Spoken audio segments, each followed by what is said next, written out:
Questions for reflection. In our first reading, we see the Israelites have become impatient with Moses. They became so ungrateful they were nostalgic for the time when they were slaves in Egypt. God's provision of manna and quail from heaven, a miracle of loving provision, has now become for them a cause for grumbling and complaining. That is what happens when we harden our hearts against God. We must be on our guard against developing the same attitude as Christians.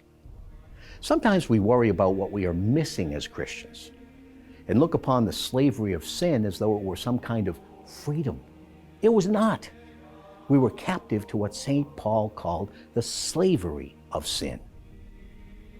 But we also live in a culture that tells us that to be Christian means we must spend our lives wandering in a desert without satisfaction. This is a lie as well. The Lord has given us everything. Jesus has come, in His own words, to bring life and life more abundantly. Let us ask ourselves if we grumble, if we too are impatient with God. If so, let us find a way to remind ourselves that as God provides manna for us now, He will provide much more later. If only we continue to live in faith and fix our hearts and our eyes on the Lord and not on ourselves. In our responsorial psalm, the psalmist David recounts that the people of Israel, despite living in the promised land, stubbornly turned away from God. In so doing, they cut themselves off from God's blessings. God is prepared to turn His hand against their enemies and to sustain His people with every good thing. Yet they are too concerned about themselves. Likewise, the same can happen to us. We can become so concerned about ourselves that we fail to care for one another. More importantly, we can fail in our duty to God. When that happens, we cannot reap the good things that should be ours. Ask yourself, am I too concerned with myself that I am neglecting my loved ones and my devotion to God?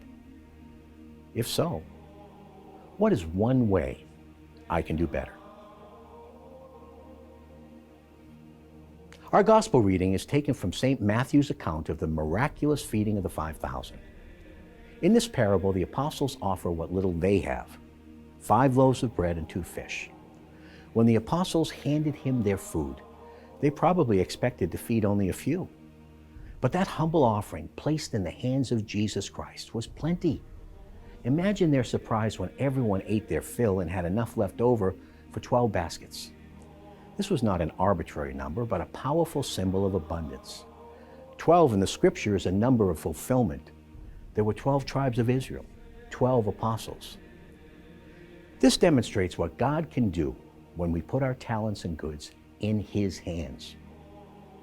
During the account of the miracle in Mark's Gospel, we're told the disciples had encouraged Jesus to dismiss the crowd because, from their limited perspective, they did not see how they could feed these hungry people, even with 200 days' wages. They did not see the situation with the eyes of living faith. They did not receive the people as a gift. In His sacred humanity, Jesus was moved with compassion for the crowd. The Greek root of the word for compassion means to suffer with. The disciples viewed the matter and the people in need as a problem. They approached it all through a lens of economic scarcity. Jesus understood the economy of heaven. The question He asks of all of us today is, do we?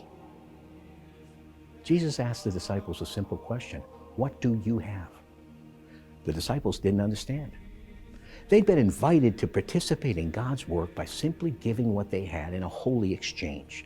And when they finally did, Jesus used the matter given by men, 5 loaves and 2 fish, to manifest the manna of heaven.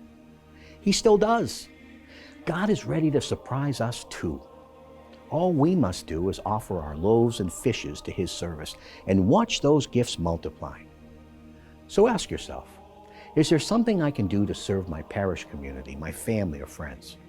Try it out in a spirit of true charity and watch what the Lord does with your humble offering.